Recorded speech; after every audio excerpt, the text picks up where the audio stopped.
I have lived on the side of this mountain for many years.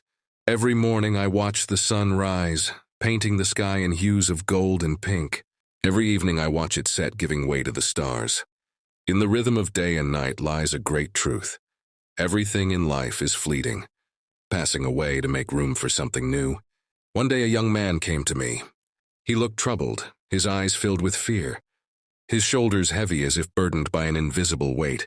He sat before me and asked, "Teacher, I am suffering. I can't find happiness. Why is life so hard?" I smiled gently and said, "Do you see this bowl in my hand?" He nodded. It was a simple wooden bowl, cracked and worn by time.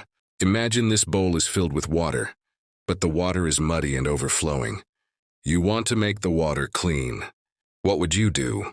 The young man thought for a moment and replied, "I would pour it out and fill it with clean water." I smiled again and said, "Exactly. But in life we often do the opposite. We keep adding more and more without letting go of the old. We cling to resentments, regrets, fears, and desires as if they were treasures, forgetting they are burdens holding us back from moving forward." I continued, "Happiness doesn't come from adding things to your life. It comes from letting go of what no longer serves you. Let go of your expectations. Let go of your grudges. Let go of your attachments to what is already past." The young man looked at me and asked, "But how? How do I let go of something that feels so important?" I stood up and led him to a tree by the edge of a cliff.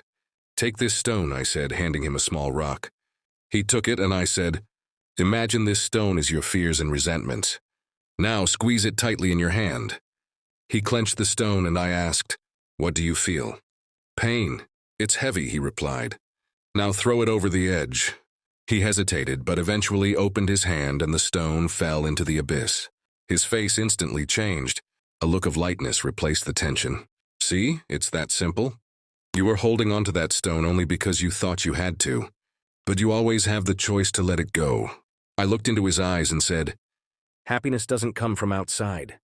It's already within you, but it's buried under the weight of what you refuse to release." The young man nodded, his expression calmer now. "Thank you, teacher. I will try to let go of my stone." When he left, I turned my gaze back to the sky. The moon was reflected in the stillness of the water. In that silence, I heard the answer that had always been there. Happiness comes when we make space for it.